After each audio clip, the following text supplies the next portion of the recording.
Bonjour à tous, aujourd'hui nouvelle vidéo dans laquelle on va parler tout simplement de comment devenir riche. Donc la seule et unique vidéo que vous aurez besoin de voir sur internet. Donc il y aura toute une roadmap donc dans un instant que je vais vous partager. C'est une vidéo que je fais parce que j'aurais aimé voir ce type de contenu à l'époque où j'ai commencé. Vraiment une vidéo qui va expliquer vraiment le process de zéro jusqu'à l'indépendance financière de manière optimisée et surtout avec une vraie roadmap, donc pas sur une seule année en disant vous allez atteindre en moins de 3 mois les 10 000 euros par mois. Non, ça c'est complètement du bullshit. Tout le monde le sait, mais malheureusement beaucoup de gens sont attirés vers cette facilité, ce qui semble entre guillemets être facile et surtout ce qui semble être rapide. Or ici on a une chaîne où on dit les choses comme elles sont, c'est-à-dire réelles, factuelles. On est dans le rationnel, on prône en tout cas cette vision-là. Et donc aujourd'hui ça va être une vidéo sur un format un peu spécial puisque ça va être différent d'habitude, mais c'est vraiment une vidéo que je fais parce que j'aurais aimé voir une vidéo de ce type. Donc n'hésitez pas à vous abonner si ce n'est déjà fait pour ne pas rater les prochaines qui seront vraiment faites pour vous et pour vous aider à atteindre la liberté financière. Donc on démarre tout de suite, je vais me passer directement sur l'écran. Voilà, donc on se retrouve sur la roadmap, donc la roadmap sur comment devenir riche dans ce monde capitaliste finalement. Donc on va voir ensemble toutes les étapes déjà par lesquelles je suis passé, on va voir aussi les étapes par lesquelles vous pourrez passer, et surtout comment, en partant de rien, en partant de je n'ai même pas de travail, comment je vais pouvoir construire sur les années à venir une indépendance financière. Donc on va voir maintenant tout de suite, sans plus tarder, la première partie qui est la plus importante, c'est le salariat. Donc le salariat, c'est déjà première base sur tous les piliers possibles, c'est trouver un travail. Pourquoi? Parce que beaucoup vont vous dire, il n'y a pas besoin de travailler, entreprends et génère 10 000 euros par mois au bout de 2 mois. Non, ça, faut arrêter avec toutes ces conneries. Évidemment qu'il y en a qui le font, évidemment qu'il y en a qui arrivent à le mettre en place. C'est 0,001%. À la fin, au bout de 3 4 mois, quand ils ont fait leur premier 10 000, il y a moyen que ça ne marche même plus. Et en fait, ils se retrouvent à la case départ. Donc, nous, c'est pas ce qu'on veut. On veut pas un jour revenir à la case départ, donc retourner à zéro et devoir recommencer tout ça. Donc, le but, c'est que à la fin de ces étapes, on finisse le jeu et qu'entre guillemets, on puisse atteindre cette indépendance qui nous permet de vivre la vie que l'on a décidé de mener. Donc, que l'on se lève le matin sans avoir la crainte de devoir tout reperdre et tout recommencer, et plutôt avoir le choix de dire oui ou non sur ce que l'on a envie ou pas de faire. Donc, on part de suite avec trouver un travail. On va faire les recherches en même temps. Je vais vous montrer que c'est très simple. Déjà, on va partir d'un principe, c'est que vous êtes soit belge, soit français. Si vous êtes suisse, c'est encore différent, mais on va partir du principe que vous êtes quand même francophone, donc sur ces zones géographiques, et on va voir comment on peut optimiser tout ça. Donc, ce qu'il faut savoir, c'est déjà en France le salaire, le SMIC. Voilà.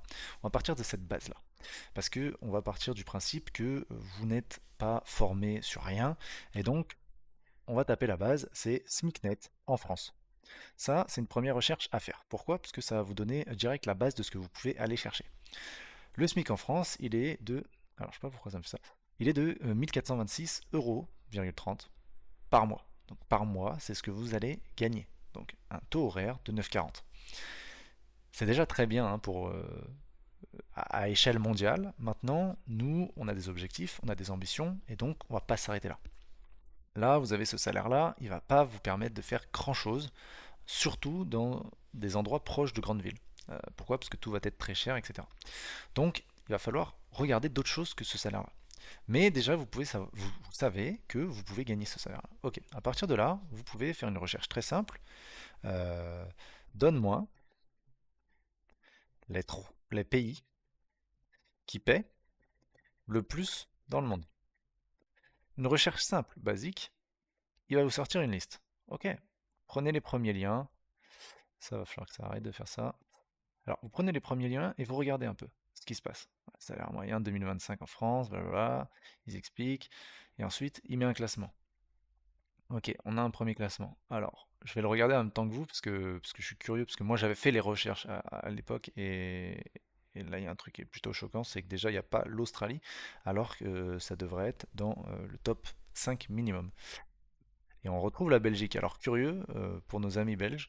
En tout cas, ce qui va être sûr de d'après moi, mon vécu, et d'après ceux que j'ai côtoyés dans la vraie vie, d'accord, qui eux sont partis faire les choses dans la vraie vie, on a le Luxembourg qui existe, qui est bel et bien réel, parce qu'on part du principe que vous n'avez aucune spécificité dans quoi que ce soit, d'accord? Maintenant, si vous en avez, c'est un bonus, d'accord? C'est un plus, mais ça veut dire que vous partez pas de zéro. Donc là, on prend vraiment quelqu'un qui n'a aucun diplôme, qui n'a rien, qui potentiellement va travailler à l'âge de 18 ans. Maintenant, si vous avez un diplôme de développeur, vous vous doutez bien que peut-être aller en boîte tech en US, ça va payer vos 250 000 par an, et donc, bon, globalement, il y a peut-être pas d'autres pays dans le monde où ça va vous donner autant de salaire. Donc, selon vos branches, évidemment, recherchez en fonction de ce que vous avez comme background de base. Mais en partant du principe que vous avez rien, le Luxembourg, je sais que c'est good. La Suisse, je sais que c'est good, puisque moi-même, je suis passé par la Suisse. Et ensuite, on a, on va dire, l'Australie. On va dire que le gros top 3, ça va être Australie, Suisse, Luxembourg, Australie. L'avantage que vous avez en tant que Français, c'est que vous parlez... Pourquoi il me fait cliquer deux fois? C'est que vous parlez le français. Donc, ça va pas être dérangeant pour aller ni au Luxembourg, ni en Suisse. Pourquoi? Parce que vous avez, bon, pour le Luxembourg, globalement, c'est francophone, et la Suisse, vous avez des cantons qui sont francophones. Donc ça va parler globalement le français, avec deux, trois expressions différentes, mais globalement, ça va rien changer pour vous. Par contre, là, il y a une partie de la Suisse qui est alémanique, donc pour l'Allemagne, et une partie italienne. Donc là, peut-être vous allez être un peu plus embêté. Et pour l'Australie, bah, ça parle anglais. Donc si vraiment vous êtes nul en anglais, eh ben, n'allez pas chercher à vous mettre des bâtons dans les roues, puisqu'il y a des solutions qui sont déjà plus proches et plus faciles pour vous. Donc pas besoin, surtout que ça paye plus dans les solutions qui sont les plus proches. Donc pas besoin d'aller prendre 15 heures d'avion, 20 heures d'avion pour finalement gagner moins que ce que vous avez à quelques heures de route. Donc déjà la base elle est là, trouver un travail. Une fois que vous avez trouvé ce travail, vous allez avoir votre salaire. Donc disons que vous optimisez, vous allez dans le pays où sans qualification ça paye le plus, donc on va dire la Suisse, vous allez avoir donc euh, vous allez avoir un salaire de 4 400 francs mensuels brut. Donc ce qui correspond à peu près à 3700, je crois que c'est de mémoire, je crois que c'est 3720 francs net. Autrement dit, avec le taux de change, vous êtes environ, donc on est à 1,06 au taux de change actuel, à peu près, en moyenne, on tourne vers là. Donc on va dire que vous êtes à 4000 euros. Globalement, vous allez tourner à 4000 euros avec un emploi en Suisse. Sachant que là-bas, vous allez travailler un peu plus d'heures, c'est 42 heures par semaine. Ce qui n'est pas énorme, hein, c'est 7 heures de plus qu'un SMIC français. Donc globalement, ça vous rajoute une heure et quelques par jour. Donc c'est pas très très gênant. Ça, c'est la première partie. Vous allez avoir ça. À partir de là, donc ça évidemment, ça implique des décisions si vous êtes en couple, si vous avez des enfants, etc. Maintenant, c'est pas impossible. J'ai rencontré des gens, et d'ailleurs, il faut se dire, à chaque fois, peu importe ce que vous essayez d'entreprendre comme décision dans vos vies, il y aura toujours quelqu'un sur Terre, d'accord, on est plus de 8 milliards, il y aura toujours quelqu'un sur Terre qui a une situation bien pire que la vôtre, et qui arrivera à prendre ces mêmes décisions, voire mieux. Donc ne vous posez pas de questions sur des excuses potentielles de oh moi j'ai ça, oh moi j'ai ce problème là, oh et si ça fait ça. Non, non.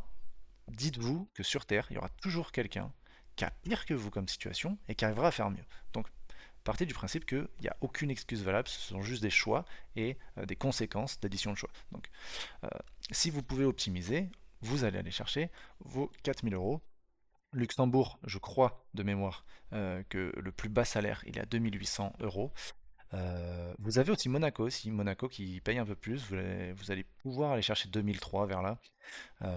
Et sinon, bon, si c'est l'Australie, on va dire que en moyenne sur les bas salaires, c'est-à-dire que si vous faites de la restauration, que vous n'arrivez pas à rentrer en mine, etc., bon, vous allez être sur 2500. Voilà, en gros. En gros, c'est comme ça que ça se passe.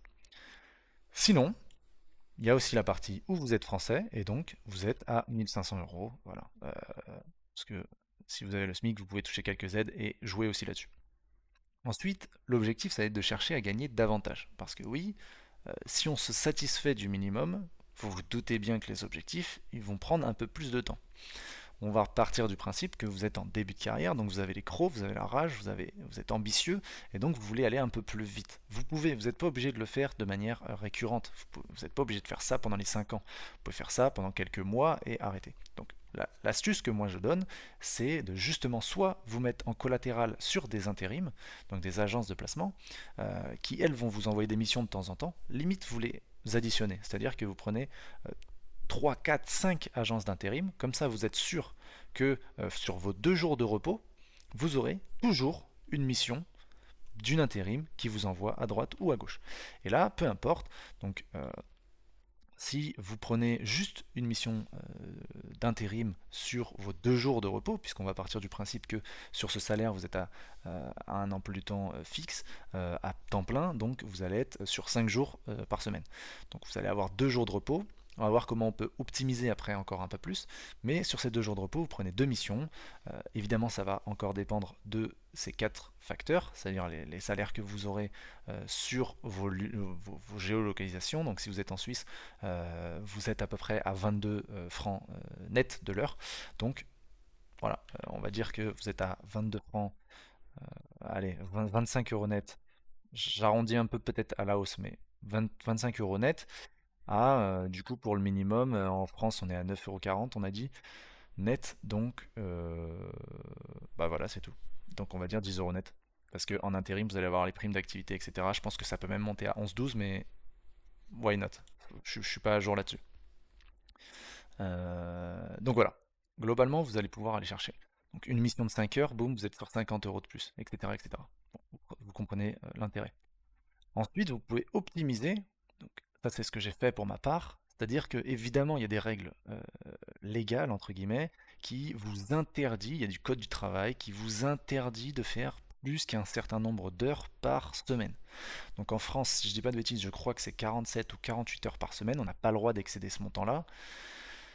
À un moment donné, je veux dire, de toute façon, si vous l'excédez sur la durée, vous ne tiendrez pas forcément. Donc, par contre, vous pouvez très bien le faire sur une période donnée.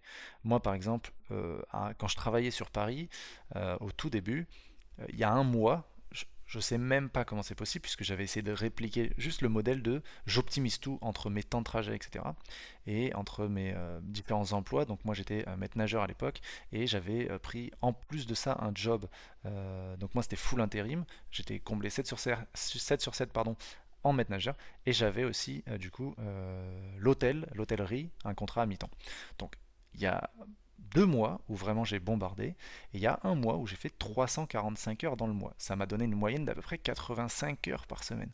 Évidemment, c'était énormément fatigant. Je dormais d'ailleurs pas, puisque je dormais littéralement dans le train, en fait sur mes temps de trajet, c'était même pas des nuits, c'est des sortes de siestes, je tournais en micro-sieste. J'invite les gens pas forcément à faire ce type de choses. Évidemment, pour faire 345 heures, je peux vous dire que tout a été emboîté à la perfection, et le mois d'après, ça a été impossible à reproduire. J'avais fait 225 heures ou un truc comme ça, ce qui est déjà beaucoup plus que la moyenne, mais peu importe, le but c'est pas de faire le plus d'heures jusqu'à en crever, c'est juste de faire un maximum d'heures pendant une période donnée, ce qui va vous accélérer les temps où bah, soit il y a des creux, soit vous n'avez pas forcément envie de vous énerver un peu plus. Mais si voilà, vous êtes célibataire, vous avez un peu d'énergie, vous êtes conscient de ce que vous faites, ben, envoyez, ça va vous permettre d'avoir de l'avance pour ce qui va se passer après.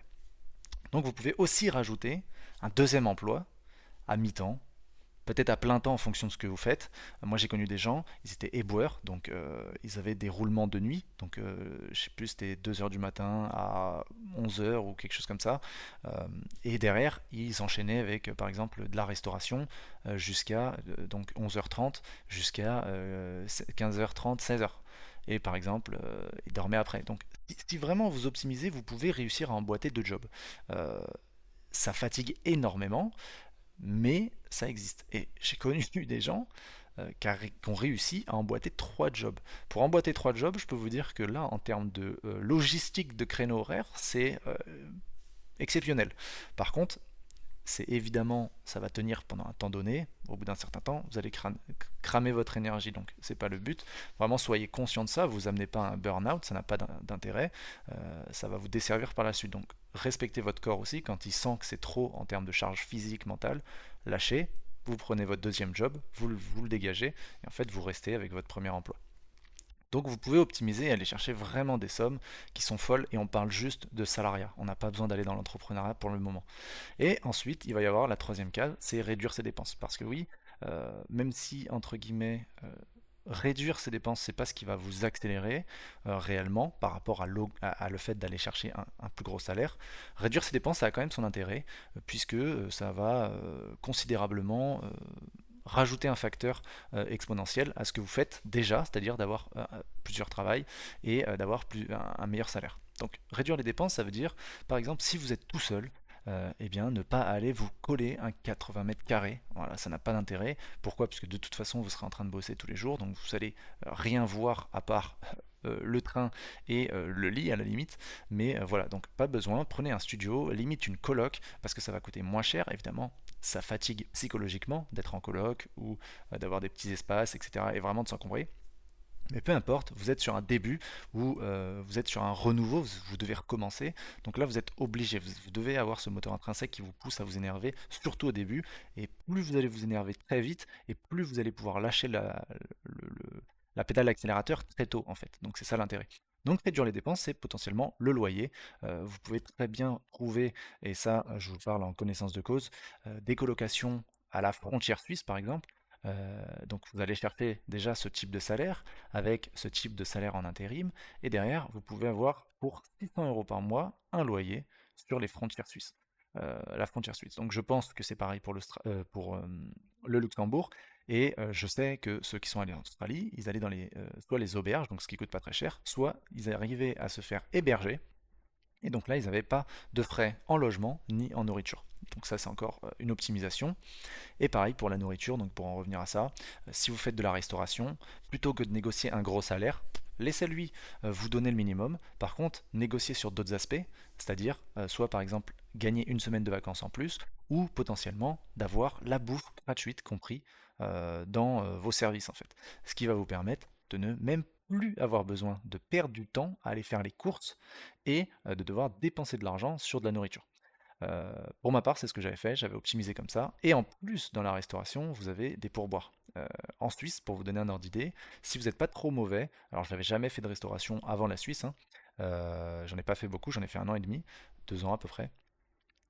Faut savoir que moi, j'arrivais quand même à chipser, parce que je compensais, je sais parler, etc. Je savais un peu amuser le client. Globalement, j'arrivais à me faire 1005 de pourboire par mois, ce qui rajoute vraiment un salaire. On parle de 1500 euros en fait. Donc ça reste conséquent et ça vous permet littéralement de passer toutes vos charges au travers des chips. Voilà. Donc ça veut dire que votre salaire qui rentre, c'est du net sans charge. Bref, donc vous pouvez optimiser ça et aussi tous vos abonnements, toutes vos assurances, etc. etc. N'hésitez pas à rappeler vos banques qui vous facturent des cartes à 40 balles par mois alors que vous n'avez aucune utilité de ce qui se passe, tout ce qui est assurance, maison, etc. Enfin, vraiment optimiser, il y a de quoi faire. Ça, je vous laisserai chercher sur Internet. Donc là, on va passer directement à la partie développement. Ça, une fois que vous êtes optimisé au niveau salarial, vous avez une énorme base, votre futur, il va se construire tranquille. Plus les mois vont passer, plus vous allez avoir énormément de liquidités sur votre compte et on verra ce qu'on en fait par la suite. À partir de là, il va falloir aussi se développer parce que c'est bien beau de gagner de l'argent via le salariat, mais intellectuellement, physiquement, au niveau de votre propre instruction à ce qui se passe sur cette terre, c'est zéro. Le salariat, c'est zéro. Ça ne vous apprend rien à part être juste un robot, un pion qui bosse pour quelqu'un d'autre. Donc, il va falloir se développer personnellement aussi. Il va falloir apprendre de nouvelles compétences et il va falloir s'instruire sur des sujets financiers, immobilier, fiscalité, marché financier, donc la bourse, hein, crypto-monnaie, placement alternatif, etc. etc. Tout ce genre de sujets, hein, les sujets économiques, va falloir se former puisqu'il va falloir comprendre ce qui se passe en dehors de ce salariat. Et pour ça, malheureusement, vous allez devoir utiliser du temps et un peu d'argent. Pourquoi? Parce que je vous invite vraiment à acheter des livres. Voilà. Des livres, des formations, vous faire suivre par des gens, ça va être intéressant puisque ça va vous permettre d'accélérer encore plus votre apprentissage. Plutôt que de passer du temps. Moi, j'aime bien faire comme ça, mais c'est pas fait pour tout le monde. Moi, j'ai des amis qui passent pas du tout comme ça.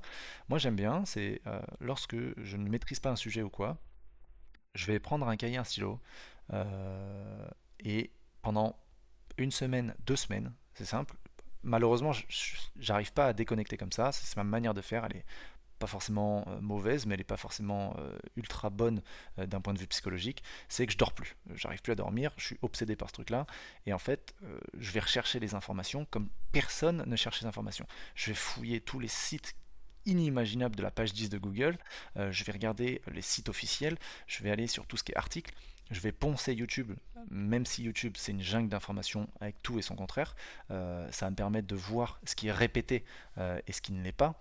Ça va me permettre de voir un peu qui dit n'importe quoi et qui dit des sources qui sont plutôt vérifiables par derrière. Et donc on va pouvoir comme ça développer des connaissances qui vont être par la suite intéressantes. Et on va voir pourquoi. Donc une fois que vous avez votre salariat qui est installé, vous êtes bien. euh, vous pouvez aussi, donc justement, sur les phases où vous n'êtes plus en mode ultra charbon, c'est-à-dire que vous avez deux tafs et vous comblez avec de l'intérim, et que voilà, vous avez levé un peu le pied, vous avez juste votre emploi du temps, vous en avez un, d'accord, à temps plein, vous pouvez prendre l'extra time pour justement vous développer et apprendre. Parce que personne ne va le faire pour vous, d'accord? Si vous avez 100 000 sur votre compte en banque, si vous ne savez pas quoi en faire, bah ça sert à rien. À un moment, si vous arrêtez de travailler et que vous le dépensez, ça recommence, on recommence à zéro. Donc c'est pas le but. Donc développez-vous, apprenez de nouvelles choses, faites-vous accompagner, n'hésitez pas à poser des questions, aller dans des groupes, etc., etc. Ensuite, à partir de là, une fois que ces deux étapes sont faites, il va falloir passer dans la case investissement. Parce que oui, euh, quoi qu'il en coûte, vous allez devoir investir. On a vu la théorie dans la partie développement. Vous avez acheté des livres, vous avez vu un peu comment la finance ça marchait, on vous explique que 10% par an c'est la moyenne, blablabla. Vous avez tous les basiques, sauf qu'il y a une chose qui ne remplace pas la théorie, c'est la pratique. Je vous invite donc à commencer la pratique à partir de là. Parce que dans la pratique, il va se passer d'autres facteurs qui psychologiquement vous n'avez pas. C'est-à-dire que investir son propre argent durement gagné et prendre le risque de le perdre, dans le cerveau, ça peut générer du stress, ça peut générer une anxiété, ça peut vous empêcher de dormir. Donc en fonction de là où vous allez placer votre argent, vous n'allez pas être en adéquation avec ce risque-là. Donc il va falloir établir son profil, il va falloir apprendre de ses erreurs et définir du coup quelle appétence on a pour ces types d'actifs. À partir de là, vous pourrez passer à la case d'après. Donc on va un peu renforcer cette partie-là, c'est-à-dire que vous allez donc commencer à investir, peu importe sur quoi vous investissez. Immobilier, bourse, crypto, peu importe, faites-le. N'ayez pas peur de perdre. De toute façon, on s'en fiche. Si vous perdez de l'argent, qu'est-ce qui se passe? Le mois d'après, le salaire il tombe. Ok, et vous avez déjà optimisé cette partie. Ça veut dire que vous avez quand même un excédent de salaire qui vous permet quand même de jouer un petit peu. Quand je dis jouer, je ne parle pas de faire du gambling et d'aller au casino, d'accord? Quand je dis jouer, c'est le fait de justement pratiquer, tester des choses, quitte à perdre un petit peu d'argent dans ce testing, d'accord? Quand vous allez acheter vos premières actions sur les marchés financiers, vous allez passer par toutes les phases que tout le monde, par lesquelles tout le monde passe. C'est-à-dire que vous allez acheter, vous allez au début faire les fondamentaux, puis vous allez vous dire ah mais en fait je suis peut-être plus intelligent donc je commence à comprendre, je pense que j'ai compris, je pense que cette action va performer, vous allez acheter, vous allez au final faire du swing trade, c'est-à-dire vous allez la revendre 6 mois après parce qu'elle a fait un boom et que vous avez voilà, vous allez tester des choses. C'est pas grave, testez-les. L'argent que vous perdez, c'est la leçon que vous méritez d'apprendre. Moi, j'ai perdu un peu d'argent. En vérité, j'en ai pas perdu tant que ça parce que j'ai jamais été dans cette avidité d'argent très rapide. J'ai très vite eu ce truc psychologique qui a été ancré et donc j'ai pas perdu tant d'argent que ça. Évidemment, j'en ai perdu quand même, hein. Ça ne change pas, mais je pense que j'ai dû perdre peut-être 5 à 10 000 euros maximum. Maximum. Euh, et puis, à la fin, les plus-values, elles, sont largement compensées sur mes pertes. Donc, c'est pas le problème de perdre. Au début, on perd tous. Ce qu'il faut pas, c'est perdre sans comprendre pourquoi on perd et répéter les mêmes modèles, d'accord? Le but c'est vraiment de tester, de comprendre, d'analyser et de définir dans quel actif on va être le plus à l'aise et on va ressentir le moins d'anxiété, de stress, etc. Donc de facteurs vraiment néfastes pour sa propre santé et pour le futur. Une fois que vous arrivez à ce stade-là, il va falloir passer par la case ne plus diversifier. Parce que je vois beaucoup trop de personnes qui prônent sur Internet le fait de diversifier, donc la diversification. Mettez pas tous vos œufs dans les mêmes paniers, achetez un peu d'immobilier, un peu de bourse, faites un peu d'entrepreneuriat, faites un peu de ci. C'est faux. Faut arrêter avec ces conneries. Je connais personne et j'ai croisé du monde sur ma route, sur mon chemin. J'ai croisé des gens qui géraient des 100 millions d'actifs, etc. Tous les mecs qui diversifient, il n'y en a aucun qui gagne. Parce qu'en vérité, quand vous démarrez, donc là vous démarrez, on va dire que c'est votre première année et vous commencez à être là, d'accord? Ça, on va dire que ça va mettre 6 mois, d'accord? Ça reste à plein temps. Ça, vous avez mis 6 mois, 1 an, et ça, vous commencez à la première année, d'accord? Sur votre première année, de toute façon, vous n'allez pas mettre all-in. Vous n'allez sûrement pas mettre les 20, 30, 40 000 d'économies que vous avez. Vous allez sûrement mettre 10 000, mais centaines par centaines. Très bien, ou milliers par milliers. Très bien, vous allez tester comme ça. Si vous commencez à diversifier, vous allez vous perdre. Mais vous allez sûrement le faire et faites-le pour apprendre de ces erreurs et tester. Quand vous allez capter votre profil, c'est-à-dire que moi par exemple, je ne suis pas du tout immobilier. Je préfère la finance d'un point de vue géographique, liberté. C'est vraiment un aspect qui me plaît beaucoup plus et avec lequel je suis en adéquation sur la prise de risque. J'ai des amis. La finance, c'est pas ça. Je les ai vus, ils ont fait, ils ont pensé être plus intelligents que moi et que la manière dont on doit investir sur les marchés. Résultat, ils n'en font plus. C'est comme ça. Donc eux, ils ont des profils d'immobilier. Et d'ailleurs, ils ont tous fini dans l'immobilier. Mon meilleur ami, il fait de l'immobilier, etc. Donc c'est des profils à définir. Et après, je n'en connais aucun qui a diversifié. C'est-à-dire qu'une fois qu'ils se sont concentrés sur l'immobilier, parce que ça va avec leur appétence de risque, etc., ils se sont focus que sur l'immobilier. Pourquoi? Parce qu'une fois que tu as trouvé ce qui te correspond, bah massacre-le jusqu'à que ça rapporte assez pour pouvoir diversifier. Mais tant que tu n'as pas atteint des sommes astronomiques, ça n'a aucun sens de diversifier. Pourquoi tu veux diversifier un portefeuille de 10 000 euros? Pourquoi faire? Tu vas avoir 3 000 en immobilier papier, tu vas avoir 2 000 sur un ETF, tu vas avoir 1 000 en gold. Pourquoi faire? Tu vas faire une renta moyenne de 5%, tu vas même pas comprendre ce que tu fais. Tu vas gagner quoi? 5% de 10 000? Ok, tu vas récupérer ton petit 500 balles et qu'est-ce que tu vas en faire de ça? Donc concentre-toi sur des actifs que tu comprends, que tu maîtrises, qui sont en adéquation avec la personne que tu es d'un point de vue psychologique et émotionnel, et matraque ça jusqu'à un certain niveau, et à partir d'un certain niveau, en fonction évidemment de ton objectif final, hein, parce que si ton objectif c'est d'avoir 10 millions de capital, bah, massacre ça jusqu'à que tu aies au moins 5 millions de capital, tu vois. Comme ça tu seras à l'aise pour aller diversifier, peut-être prendre un peu plus de risques, etc. etc. Par contre, si ton objectif c'est de faire, je sais pas moi, 2000 de rente, bah, ça, 2000 de rente, avec un capital de 400 000, c'est réglé. Donc en fait, t'as pas besoin de diversifier pour ce genre d'objectifs plus petits. Donc ça c'est mon avis personnel, c'est ce que j'ai vu. Maintenant, faites comme vous voulez. De toute façon, c'est vous qui êtes maître de vos propres décisions, et à la fin c'est à vous de faire votre propre feedback sur ce qui se passe réellement. Et au-delà de l'investissement, vous avez aussi l'entrepreneuriat. Donc ça reste une case que je dois expliquer.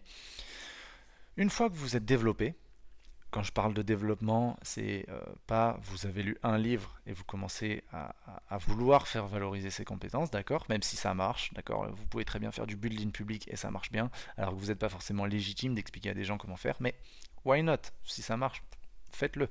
Moi, ça n'a pas été ma philosophie de vie. J'ai préféré être une personne qui fait, qui n'a plus besoin de quoi que ce soit d'autre pour gérer mes propres revenus d'argent, rentrées d'argent, etc., pour pouvoir commencer à expertiser mes compétences.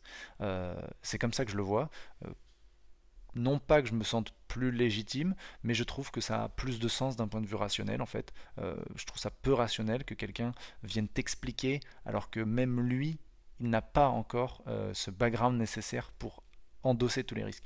C'est la même manière que moi j'aime bien, souvent j'ai eu le cas avec quelqu'un qui est venu, donc qui venait d'hériter de 500 000 euros. et il m'a dit comment je peux le placer, etc. Qu'est-ce que toi tu fais? Moi je lui ai expliqué, voilà, pour ton profil, etc.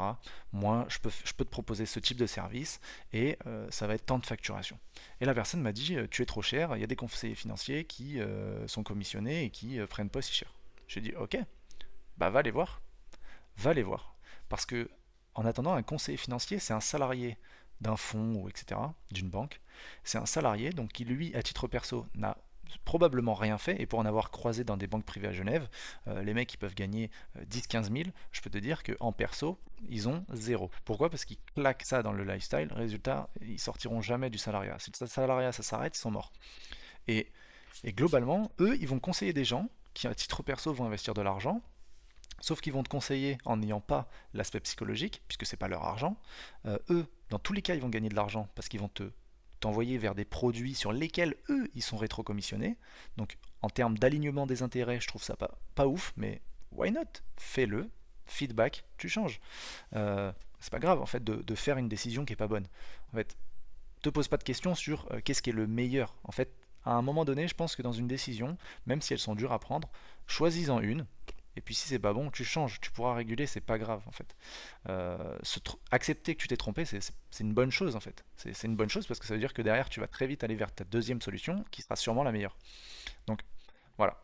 Moi, je déteste ça, et c'est pour ça que j'aime pas l'immobilier, parce qu'il y a trop d'intermédiaires qui captent rien. Les agents immobiliers qui se disent experts en immobilier, alors qu'à titre perso, ils n'ont jamais acheté et qui sont encore locataires, ils sont jamais passés devant un notaire pour eux-mêmes. Voilà, ça me gêne un peu. Donc moi, j'ai vraiment voulu passer par, ok, vraiment, c'est mes investissements qui vont primer. Et d'ailleurs, je le dirai toujours. Moi, j'ai besoin de rien. Maintenant, je trouve ça stimulant d'accompagner les gens, donc j'ai envie de le faire. Mon meilleur ami, lui, a passé le diplôme de gestionnaire de patrimoine, donc il a un vrai truc. Et on est en train de monter ça gentiment pour faire un vrai truc solide où juridiquement on n'a pas de problème, puisque lui aura le diplôme, moi non. Je pense que mes chiffres parleront plus que son diplôme d'ailleurs, mais bon, c'est des questions de vision. Donc, une fois que vous avez des compétences, des vraies compétences à faire valoir, vous pouvez aussi les faire monétiser. Si vous avez une passion, vous pouvez la monétiser. Si vous avez capté un problème à résoudre dans la vie, vous pouvez, boum, le monétiser en fait. Euh, donc, par exemple, pour l'histoire de Blablacar, donc Frédéric Mazella, le fondateur, s'est dit que il manquait des trajets pour combler justement ces départs de train qu'il n'y avait pas. Très bien, bah, il a fait une application pour justement permettre du covoiturage lors de ces périodes. Boum, ça a cartonné. Pourquoi? Parce qu'il répondait à un besoin réel. Si vous avez une passion, j'avais connu quelqu'un qui faisait de la guitare, et en fait, il était tellement... Lui, sa vie, c'était la guitare. Il adorait juste jouer à la guitare. Et il était devenu bon parce qu'il adorait ça. Et donc, il avait une réelle passion qui lui a amené un certain niveau, et ce niveau était monétisable. Résultat, aujourd'hui, il donne des cours de guitare. Et il kiffe ça. Et donc ça se monétise en fait. Une réelle passion sur laquelle vous avez une vraie connaissance, etc. Ça rejoint en fait le fait de valoriser ses compétences aussi. Donc voilà, vous avez cette branche-là, et donc vous pouvez monter en parallèle du salariat, toujours, hein, un business, un side business, etc. Une muse, une startup, bref, peu importe, appelez-la comme vous voulez, un projet qui va vous permettre de gagner aussi de l'argent. Et ensuite vient la dernière étape qui pour moi est la plus importante, et on va dire que j'en suis là, globalement. J'ai fait énormément de recherches sur quel est le pays dans lequel j'ai envie de vivre aujourd'hui. Euh, et j'en ferai une autre vidéo, j'ai pas envie de le dire aujourd'hui. J'en ferai une autre vidéo plus détaillée sur mon choix d'expatriation. Mais globalement, vous avez aussi l'optimisation en termes de lifestyle et de fiscalité. Parce que oui, en France ou en Belgique, on n'a pas les meilleurs systèmes d'optimisation fiscale. On se fait égorger. D'ailleurs, entreprendre en France, faut être fou. Mais je respecte tous les mecs qui ont entrepris en France. Faut vraiment aimer se faire chier avec l'administratif et les taxes, parce qu'il y en a trop en fait. Vraiment, littéralement, vous prenez un globe du monde, vous le faites tourner comme ça et vous l'arrêtez. Prenez n'importe quelle destination, vous aurez sûrement des meilleurs attraits fiscaux que la France. Donc c'est un vrai sujet, et ça peut être aussi plus dans une démarche plus laxiste, plus de liberté d'aller entreprendre à partir de là sur un pays étranger. Ou bien par exemple si vous êtes salarié et que vous êtes parti par exemple en Suisse, Australie ou autre, de finalement rester dans ces pays-là, de vous immigrer ou expatrier dans ces pays pour justement avoir une souplesse fiscale et peut-être également un meilleur lifestyle. Parce que aujourd'hui en France, en tout cas de mon point de vue, c'est un pays qui se tiers-mondialise, d'accord? Il y a des attaques au couteau et à la hache à la gorge tous les 2 jours, vraiment, vraiment tous les jours. J'ouvre Twitter, je vois un massacre.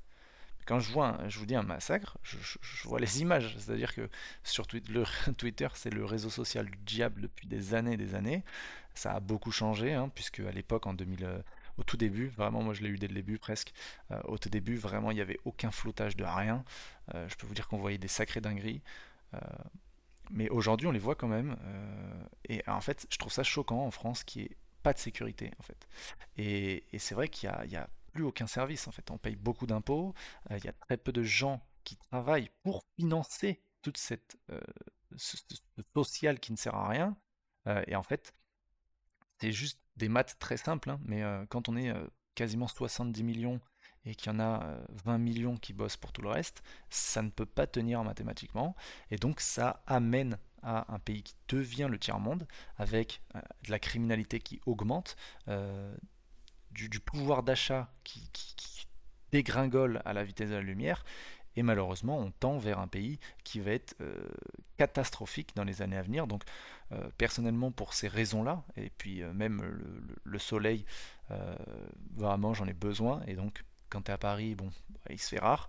Dans les régions proches de la Suisse, on est plutôt sur des types montagnes. Donc, vraiment, à part la Côte d'Azur qui m'intéresse, il n'y avait pas plus d'attrait que ça.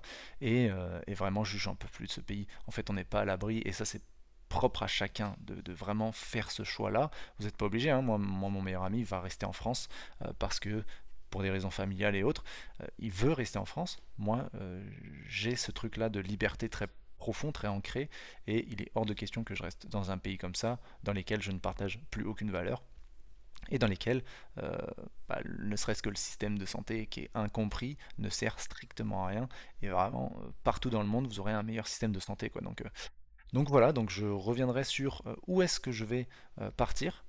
Et donc le but à la fin, une fois que vous avez mis tout ça en place, c'est d'atteindre cette entre guillemets liberté financière qui va vous permettre de vivre votre vie comme vous le désirez. Donc n'hésitez pas, je ne sais pas comment on va finir cette vidéo, mais en tout cas, n'hésitez pas à me dire dans les commentaires quels sont vos objectifs pour atteindre votre liberté financière. J'en ai connu, leurs objectifs c'était d'avoir plusieurs millions d'actifs sous gestion, à titre perso, hein. D'autres c'était d'avoir des boîtes, etc. Mais n'oubliez jamais que malheureusement, si vous n'investissez pas, la case du retour à zéro, elle est existante. Parce que entreprendre, c'est une chose, mais j'ai connu beaucoup d'entrepreneurs qui savaient générer énormément de cash, mais qui ne savaient pas l'investir. Quand tu ne sais pas investir, malheureusement, si un jour ou l'autre, ton entrepreneuriat il s'écroule, c'est le retour à zéro. Et le retour à zéro, il fait très mal, surtout quand on a vécu des choses et qu'on a eu des montants différents. Pour repartir dans un système où on retravaille pour 4000, et je dis 4000, hein, mais il y a le 5, il y a le 1005 qui existe. Pour repartir dans des systèmes comme ça, c'est compliqué, ça fait très mal. Donc essayez d'apprendre et d'investir. C'est ce qui va pouvoir vous baquer et vous permettre de garder cette vie de liberté. Voilà, j'espère que la vidéo vous aura plu, c'était un format différent. N'hésitez pas à me dire tout ce que vous avez ressenti dans les commentaires et je vous dis à la prochaine pour d'autres vidéos. Ciao tout le monde.